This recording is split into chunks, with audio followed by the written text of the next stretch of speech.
un mensaje con tu nombre completo para darte de alta. Comienza a recibir la información más relevante de la Iglesia de Monterrey. Haz que el Evangelio llegue a las redes. Únete a nuestra red de WhatsApp. Registra en tu teléfono el número 81 23 52 2707. Envía un mensaje con tu nombre completo para darte de alta. Comienza a recibir la información más relevante de la Iglesia de Monterrey. Haz que el Evangelio llegue a las redes.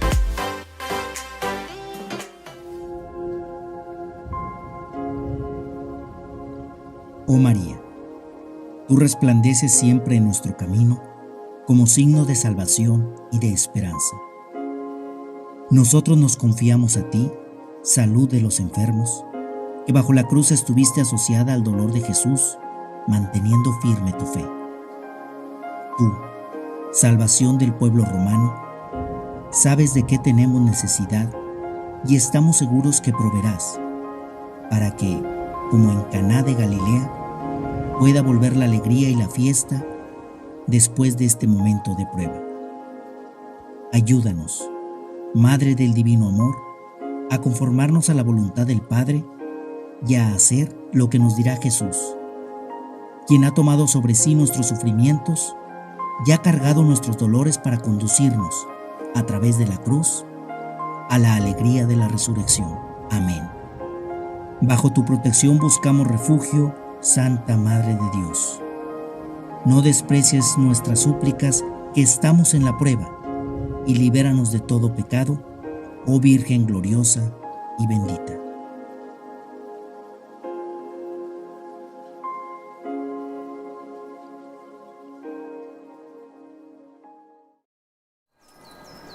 Sabemos superar adversidades, sin descanso, siendo instrumento por el cual Dios nos siga recordando que su misericordia es eterna.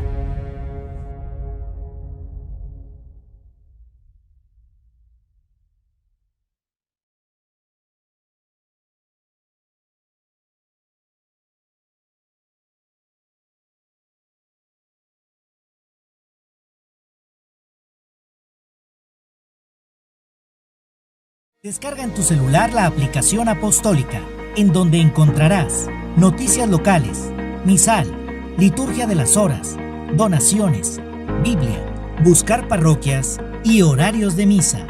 La iglesia ahora más cerca de ti. Sabemos superar adversidades.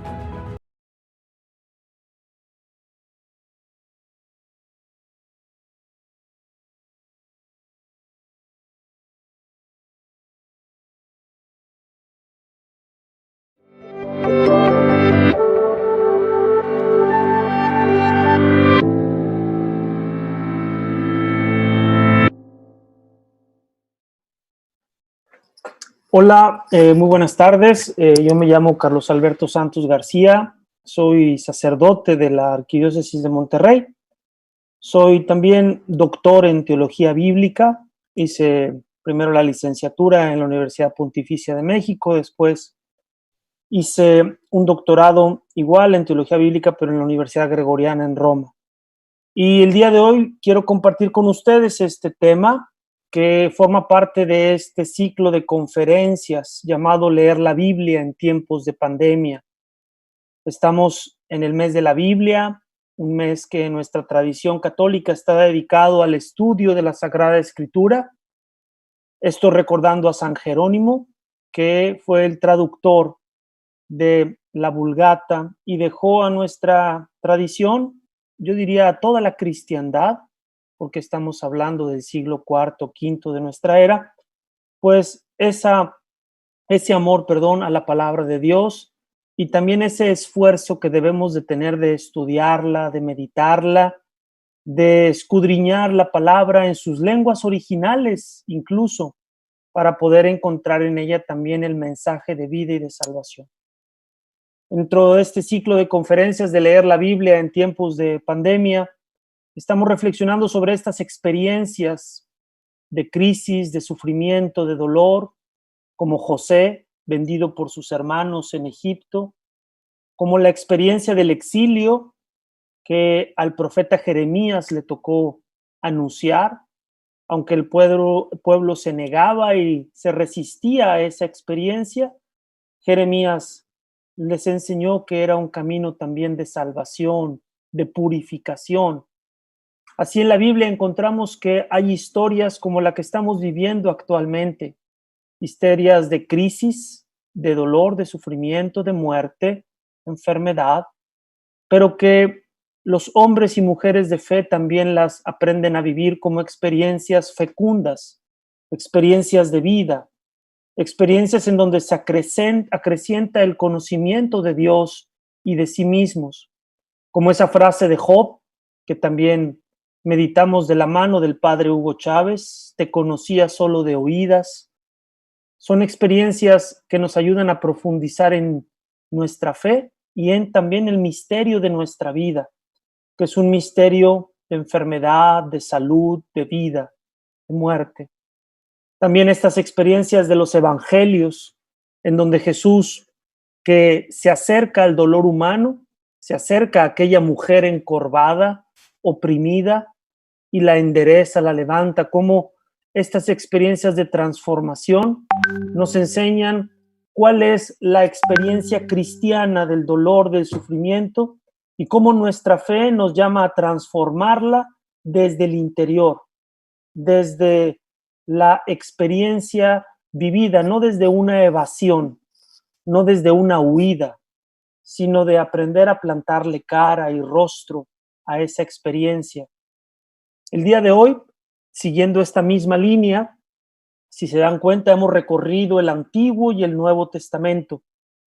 Ahora en el Nuevo Testamento toca el momento de pasar al cuarto evangelio, el Evangelio de Juan.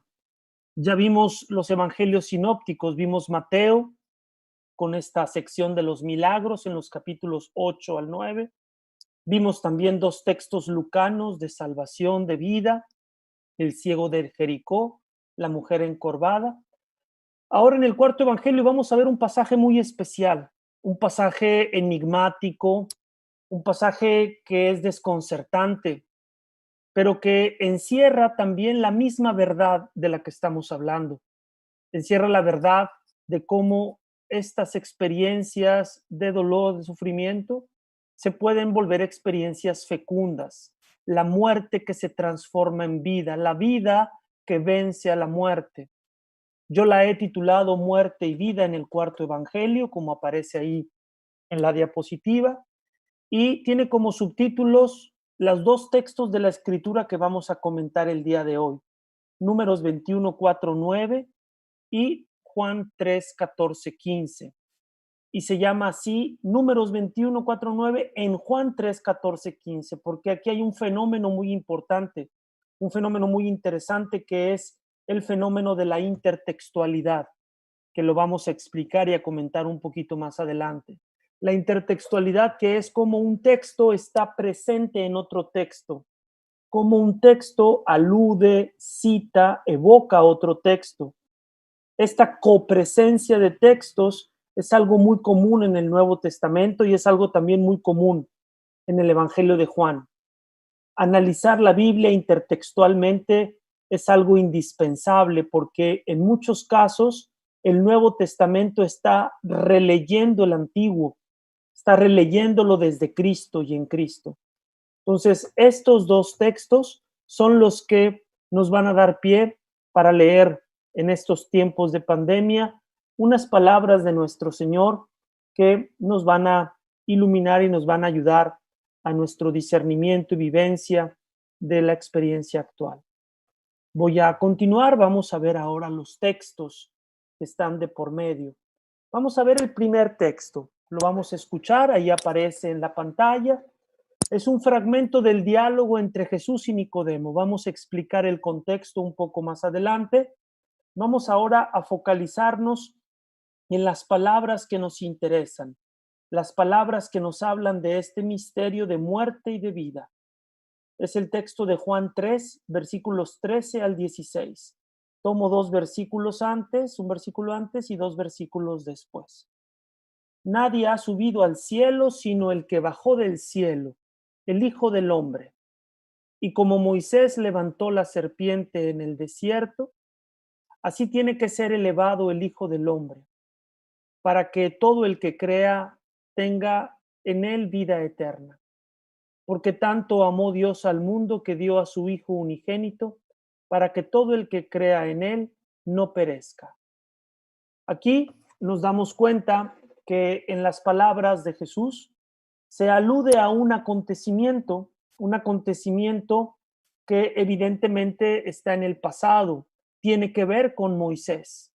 Si tiene que ver con Moisés, tiene que ver con el Antiguo Testamento, tiene que ver con el Pentateuco, con alguno de los libros de ahí. Y ese acontecimiento es el de la elevación de una serpiente. Moisés elevó una serpiente en el desierto. Este acontecimiento lo encontramos narrado en el libro de los Números. Este libro de los Números es el que nos va a contar las circunstancias que dan pie a este levantamiento.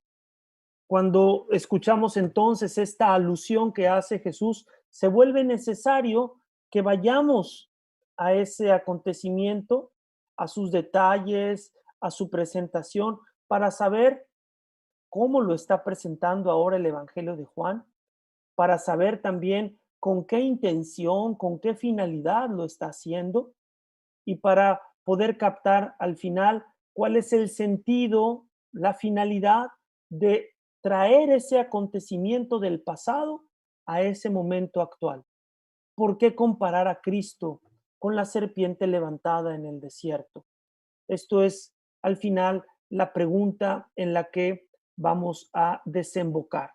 Entonces, vean esa referencia y también yo ahí pongo en letra negrilla un verbo, el verbo perecer al final. Dice, para que todo el que crea en él no perezca. Y antes decía, todo el que crea tenga en él la vida eterna. Ahí se pegaron las L's, pero tenga en él la vida eterna. El verbo perecer en el Evangelio de Juan es un verbo que tiene un significado más allá de la simple muerte física. Es el verbo apolumi. Apolumi significa perderse. Esta perdición va más allá de simplemente la muerte física, que es un acontecimiento por lo demás natural, es parte de nuestra existencia. La perdición, el perderse, es algo que va más allá de simplemente el final de nuestra vida en la historia, nuestra muerte. Por eso tiene un paralelo o tiene referencia a la vida eterna. Tener vida eterna mediante la fe va a implicar no perecer. Y no perecer implica esa perdición eterna, ese perderse eternamente. No necesariamente el no morir, ya que esto es parte de nuestra condición humana. Vamos a ver ahora el texto en la siguiente diapositiva. Vamos a ver ahora el texto que está citando Jesús, pero nos vamos a dar cuenta que Jesús lo está citando, pero de una manera pues muy particular. No está citando todos los detalles, no está citando todos los conceptos y es más, no lo está citando de la misma manera. Está haciendo referencia a un acontecimiento, pero le ha cambiado algunas referencias. Por ejemplo, lo digo ahorita por adelantado, porque más adelante lo vamos a ver ya en una visión esquemática. Jesús no dice nada de una serpiente de bronce. Él simplemente dice, elevó la serpiente. Que si era de bronce, que si no era de bronce, eso entonces no interesa. El punto de analogía no es el material de la serpiente, por ejemplo, de eso que Moisés colocó en un mástil. El punto de analogía es el levantamiento. Lo que importa es el levantamiento. Hay algo que Jesús ve de semejante, de análogo, de paralelo entre el levantamiento de aquella serpiente en el desierto y el levantamiento del Hijo del Hombre, es decir, su propio levantamiento. Vamos ahora, porque es necesario para hacer un estudio, pues que no sea subjetivo, que no caiga en la fantasía bíblica, como hay muchos comentarios tristemente en la red y en otros lugares, que son simplemente fantasía bíblica y ficción bíblica. Para hacer un estudio serio hay que ir al texto, ver los conceptos, preferentemente en su lengua original, como también yo les voy a presentar aquí algunos detalles. Es el texto del capítulo 21 del libro de los Números, 21 versículos 4 al 9. Ahorita yo les presento los versos 6 al 9, que es donde está el evento del que Jesús habla. Dice: envió entonces el Señor contra el pueblo serpientes abrasadoras, que mordían al pueblo, y murió mucha gente de Israel. El pueblo fue a decirle a Moisés: hemos pecado por haber hablado contra Yahvé y contra ti.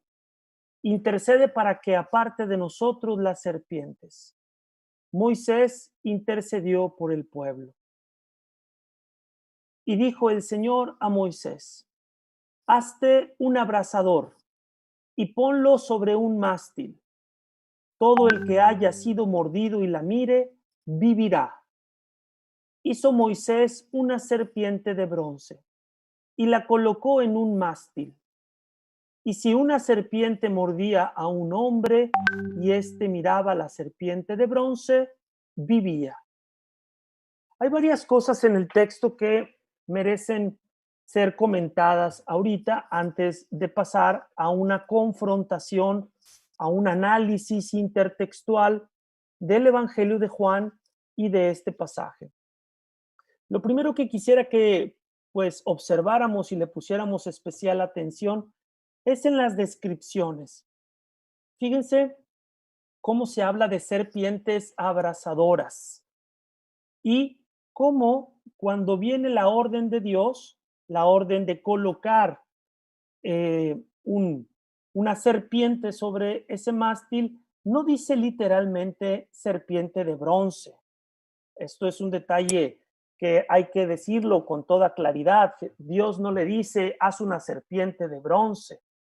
Dios le dice: hazte un abrasador, saraf en hebreo.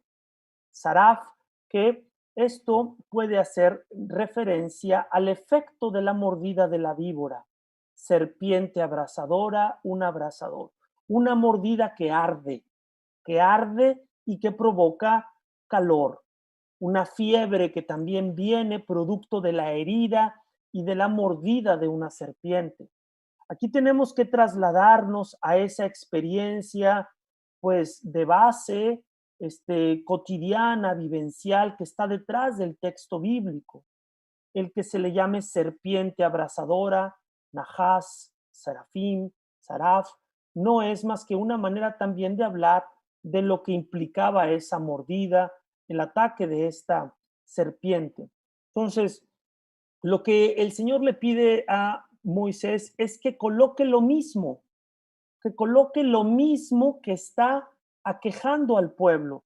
Atención con eso, porque ahí es donde está ya un anuncio de lo que es la cruz y de lo que es también la redención y la salvación de esta vida que vence a la muerte.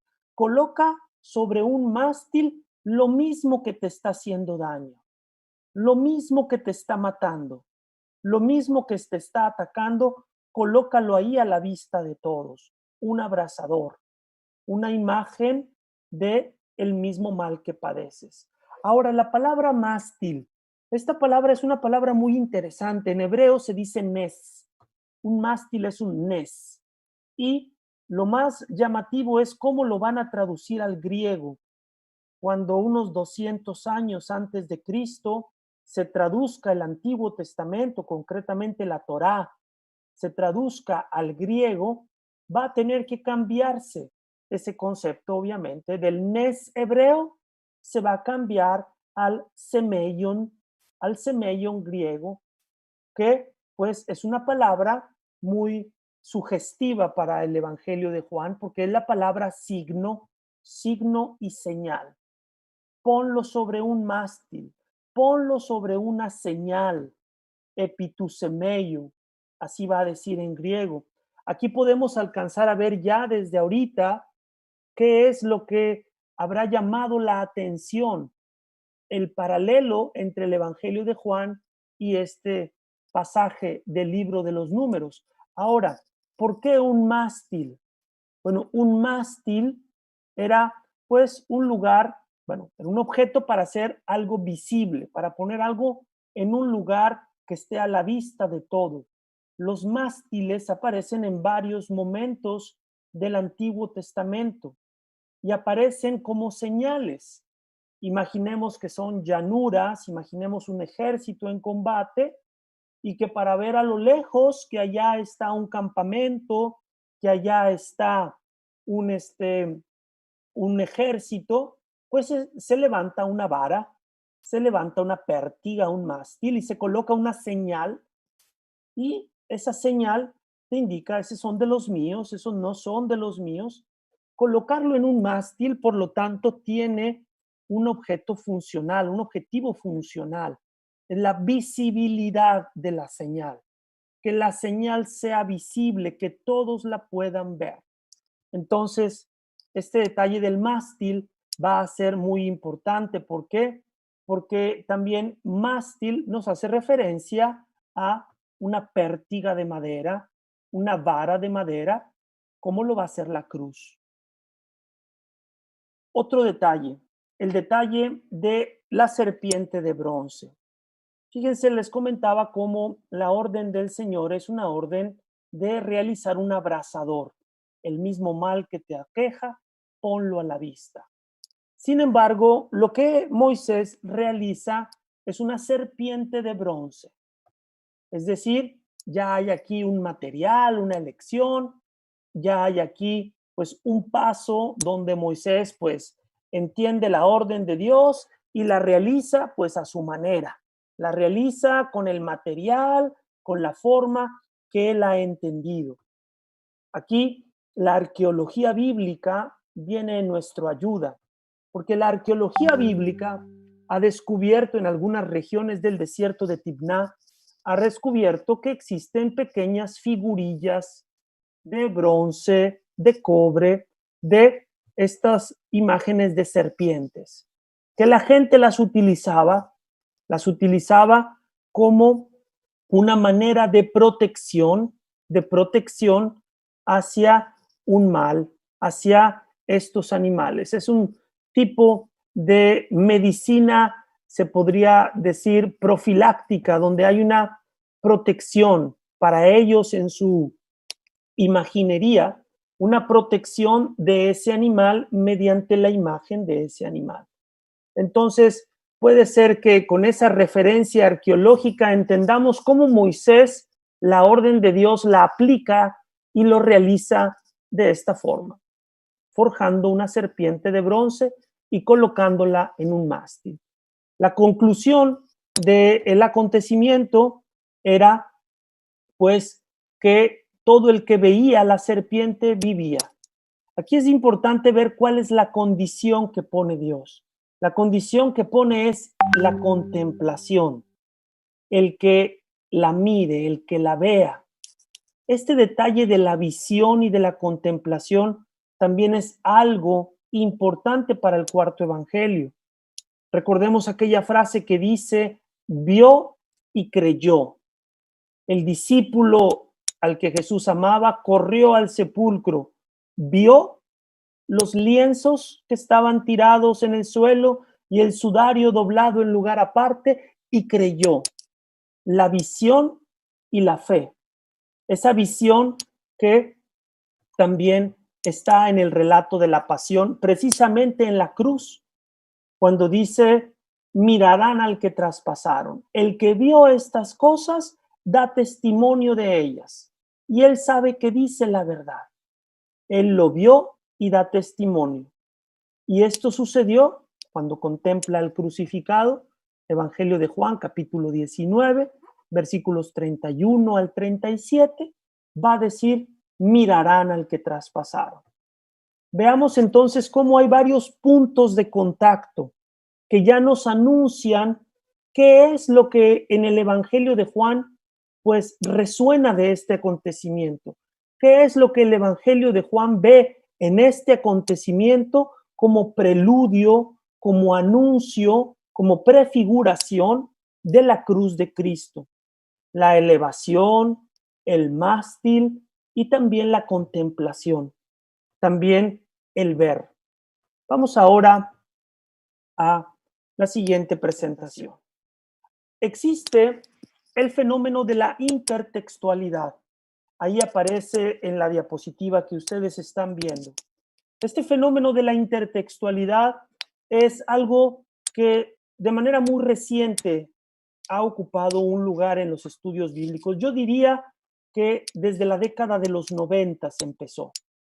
Desde la década de los 90 empezó sobre todo en los estudios sincrónicos, no en los estudios histórico-críticos, no en esos estudios que buscan el origen del texto, su redacción, sus procesos redaccional, etapas, etcétera, sino en esos estudios bíblicos que a lo que apuntan es a ver el texto como está, así, final ya en nuestras Biblias.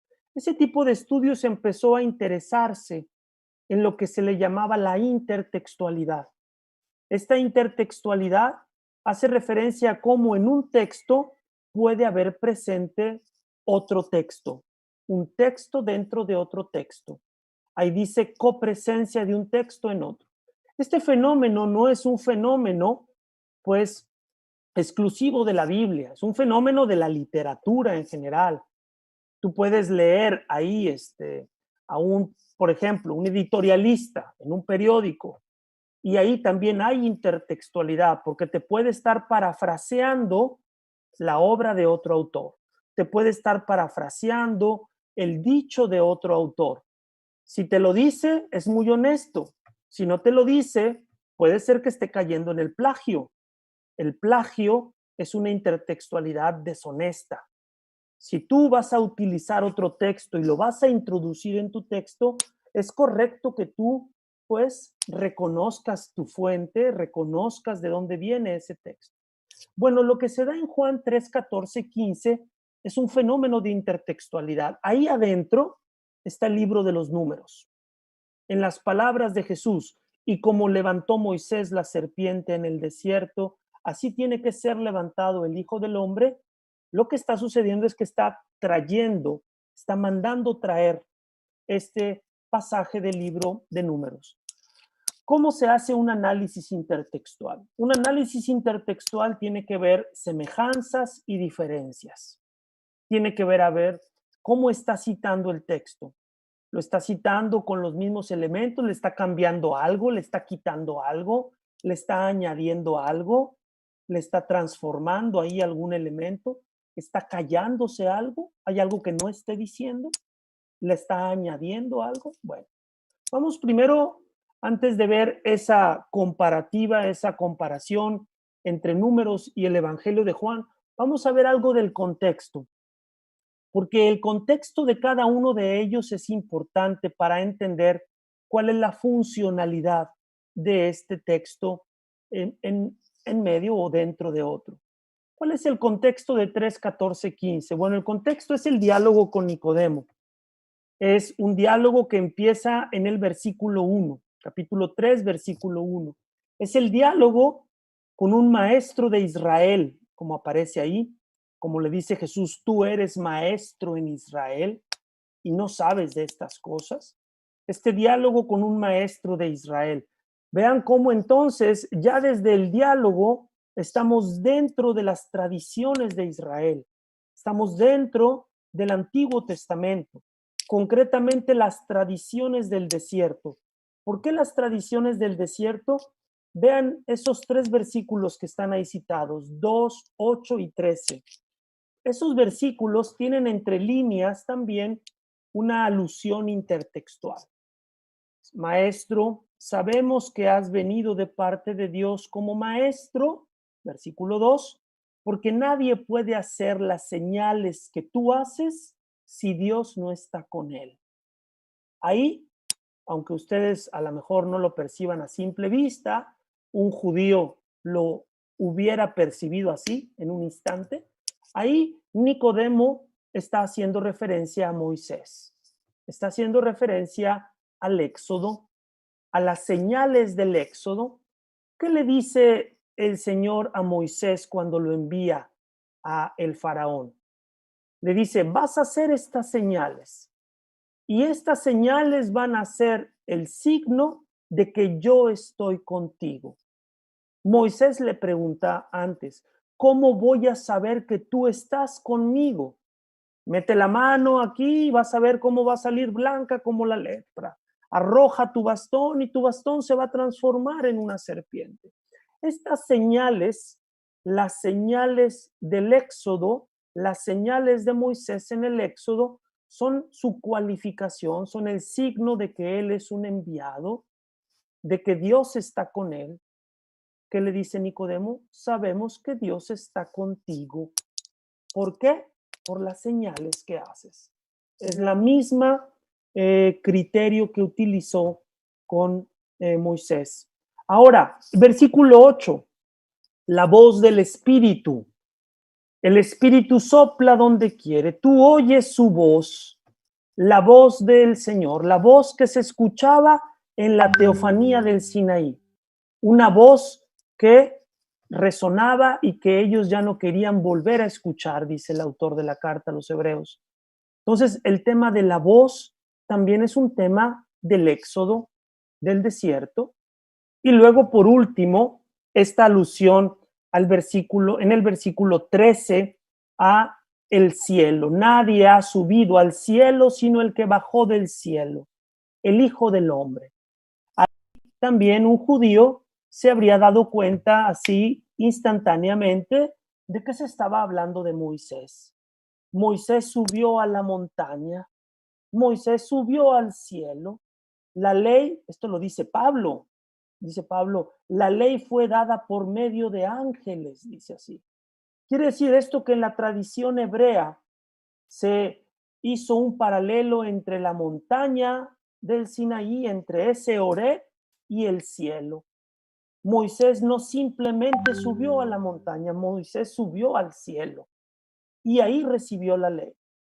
¿Qué está diciendo Jesús en el versículo 13? No, Señor, aquí nadie ha subido al cielo, ni Moisés, ni Elías, ni Enoc, ni ninguna otra de estas figuras apocalípticas de reveladores hebreos han subido al cielo. El único es el que bajó del cielo.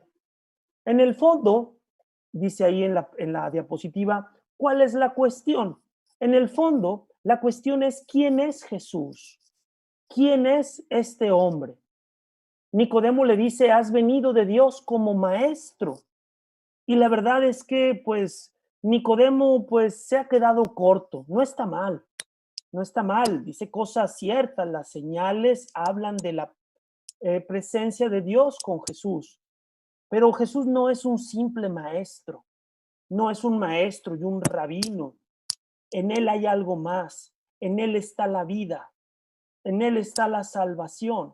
Vean entonces cuando se haga la alusión a la serpiente y cuando diga Moisés la levantó.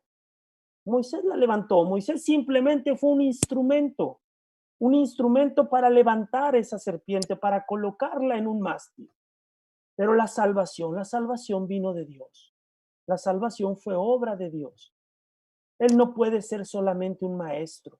Si es el Salvador, si en Él está la vida, Él es alguien más. Él es Dios mismo y es el Dios que salva a su pueblo. Pasemos ahora al contexto de Números 21, 4, 9. El contexto de este texto es el camino del desierto. Estamos en esta etapa final de el camino de Israel hacia las estepas de Moab antes de entrar a la tierra prometida. Ya ha llevado un camino recorrido, un camino en donde pues ha salido lo bueno y ha salido lo malo. Como en el camino de la vida no podemos decir que simplemente hayan salido las cosas felices y bonitas, a veces sale también pues el lado oscuro de las personas. Por eso el desierto va a tener esta doble matiz en la tradición bíblica. El desierto es el lugar del noviazgo, es el lugar del enamoramiento, el lugar de la fidelidad, pero también el desierto fue el lugar de la rebeldía, de la infidelidad, de la impaciencia. La generación del desierto también fue una generación rebelde. En el Antiguo Testamento, entonces, vamos a encontrar estas dos concepciones en torno a las experiencias del desierto. El texto de la serpiente de bronce pertenece a el segundo caso, a un relato de murmuración.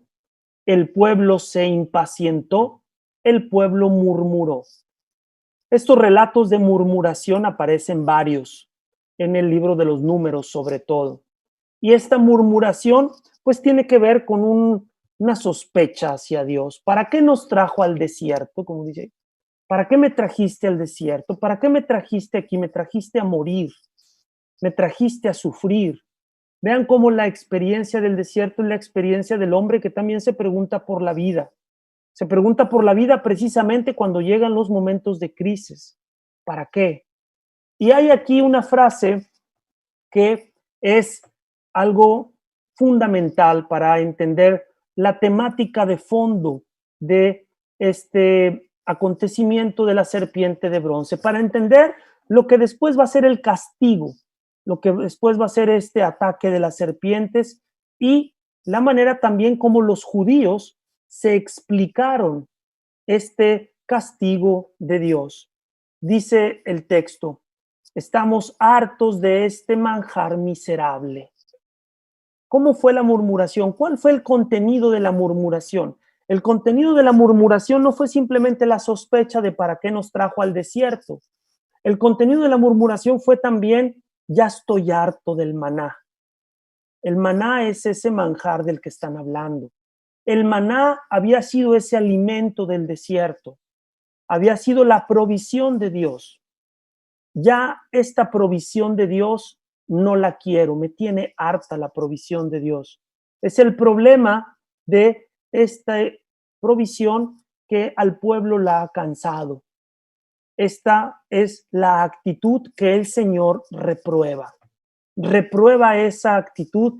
¿Por qué? Porque el maná podría ser algo pues insípido, podría ser algo que no sería así sustancioso, no se comparaba quizás con un banquete de carnes suculentas, no, pero no dejaba de ser alimento.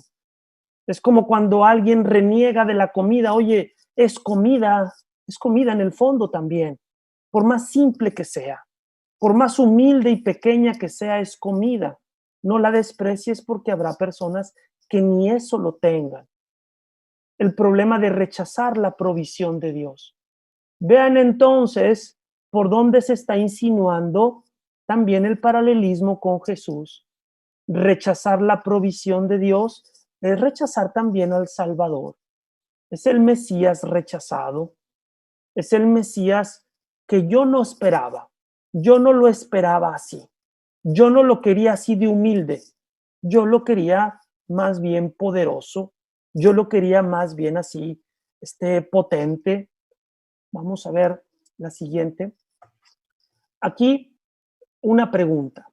¿Qué encontró el Evangelio de Juan en el episodio de la serpiente levantada? ¿Y por qué hizo esta evocación? Aquí estamos ya aterrizando en la conclusión de este análisis intertextual. Y para esto tenemos que ubicar qué cambios hizo. Este fenómeno intertextual implica que no siempre encontramos todos los elementos de un texto en el otro texto. Por ejemplo, en el Evangelio de Juan no se nos dice que la serpiente era de bronce, simplemente dice elevó la serpiente, punto. ¿Por qué? Simplemente porque eso no importa, porque el material del que haya sido la serpiente no importa. Lo que importa es la elevación, lo que importa es el símbolo, lo que simbolizaba aquella serpiente, y que la tradición hebrea, la tradición judía, lo va a explicar de una manera muy clara en los targumes, que vamos a ver ahorita a continuación. ¿Qué es lo que sí dice? Lo que sí dice es, pues, el lugar y la persona. Moisés levantó en el desierto, como Moisés levantó en el desierto. Lo que es el centro de atención, la focalización está entonces en el levantamiento. Un levantamiento que es llevado a cabo por los discípulos de Moisés. Estos discípulos de Moisés, se me adelantó una, perdón. Estos discípulos de Moisés son los que van a levantar a Jesús, como le dicen los fariseos al ciego de nacimiento, cuando el ciego de nacimiento les dice, ¿a poco ustedes quieren hacerse discípulos de él? ¿Discípulos de él o serás tú?, le dicen ellos. Nosotros somos discípulos de Moisés. Cuando hayáis levantado al Hijo del Hombre. Este levantamiento por parte de Moisés y ahora por parte de unos discípulos de Moisés. Otro detalle que interesa, ya nos estamos acercando al final, otro detalle que interesa es el detalle del levantamiento. Si ustedes se dan cuenta, el Evangelio de Juan no dice mástil, no cita como Moisés colocó en un mástil la serpiente, simplemente dice levantó. Aquí es un verbo griego muy interesante, es el verbo griego hypsoo. Este verbo tiene un doble matiz, el matiz físico y el matiz moral. Físico, levantar. Moral, exaltar. Un levantamiento que es una exaltación. Entonces, el levantamiento en la cruz es una exaltación. Si tú le preguntas a un romano, pues te diría, no, señor, todo lo contrario. El levantamiento en la cruz es una humillación, es una ignominia. Ahí hay una parte entonces enigmática de este dicho que tenemos que dilucidar. Entonces, en lugar del mástil, el Evangelio de Juan pone la atención en el lugar elevado, en el levantamiento.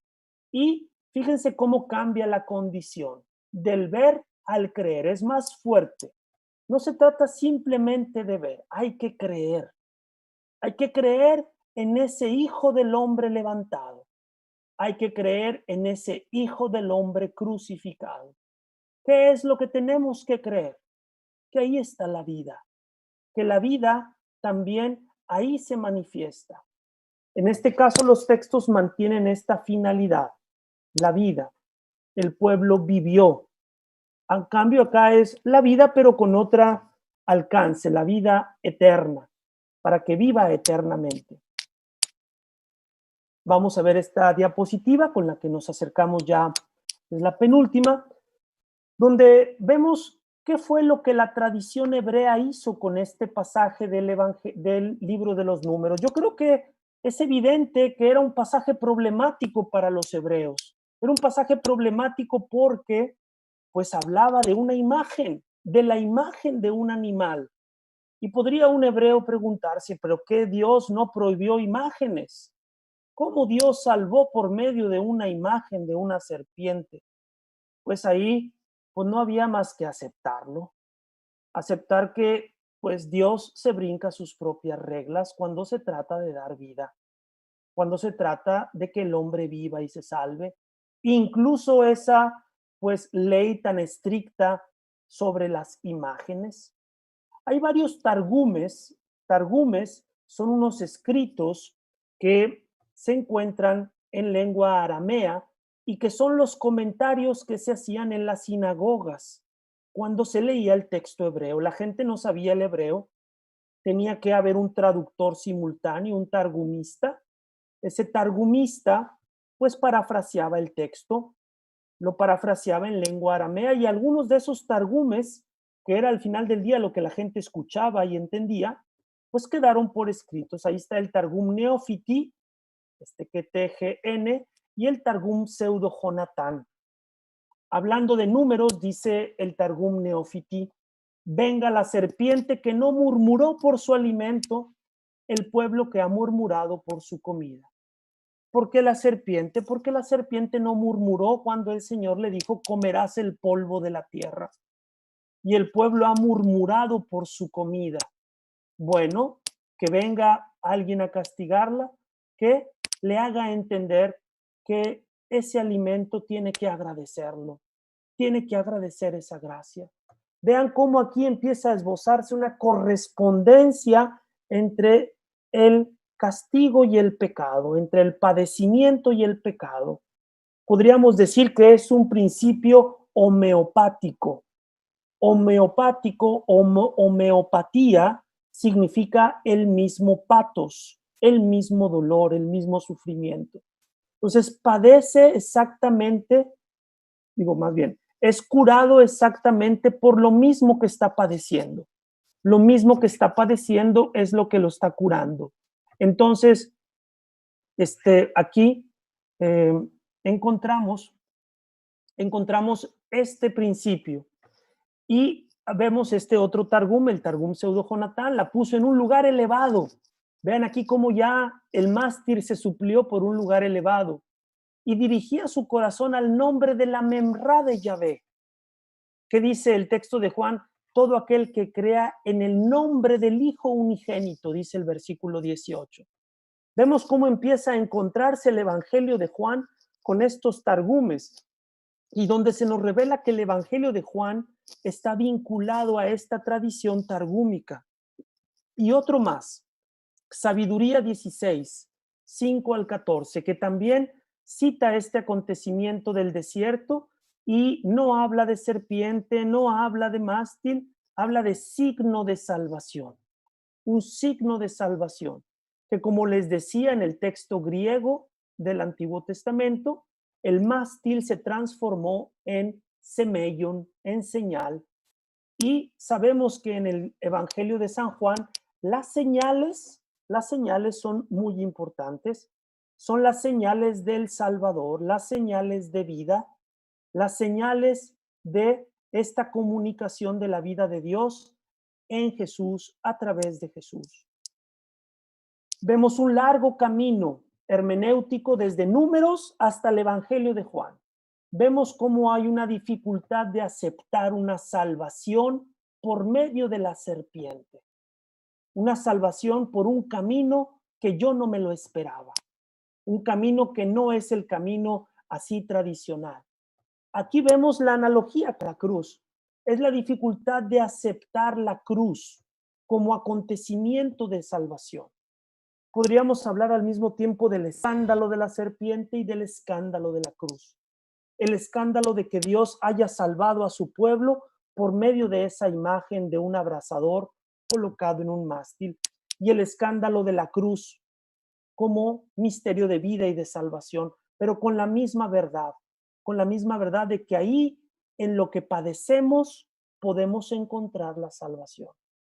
Aceptar al crucificado, siendo el punto de analogía el levantamiento. Y llego aquí a la conclusión.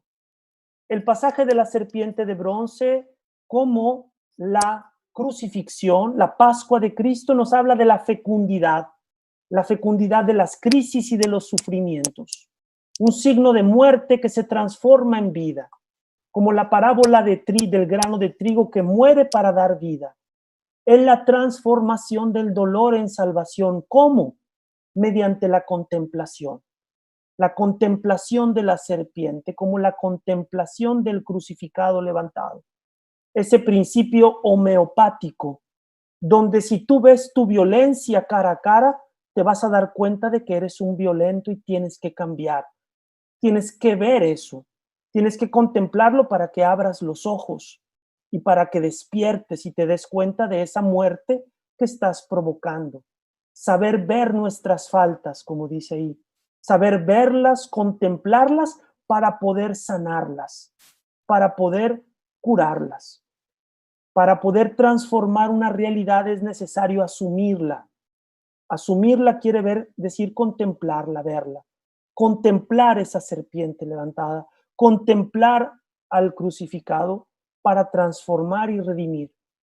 La manera de enfrentar esta pandemia no va a ser huyendo, no va a ser negándola, no va a ser haciendo como si no pasa nada, va a ser viéndola cara a cara, viéndola para también aprender de ella. ¿Qué me está revelando de mí mismo? ¿Qué me está revelando de mi vida? Como decían los targumes de la serpiente, me revela quizás mi intolerancia, me revela también mi dependencia, me revela que estaba yo valorando cosas que no eran tan valiosas, me revela que no había valorado mi vida, valorado la salud, esa contemplación que es necesaria para la salvación. Muchas gracias, Dios los bendiga. Me pasé 2 minutos, una disculpa por esto, y pues sigan en estas presentaciones y que Dios los bendiga mucho. Todavía nos falta camino por recorrer y aprender. Hasta la próxima.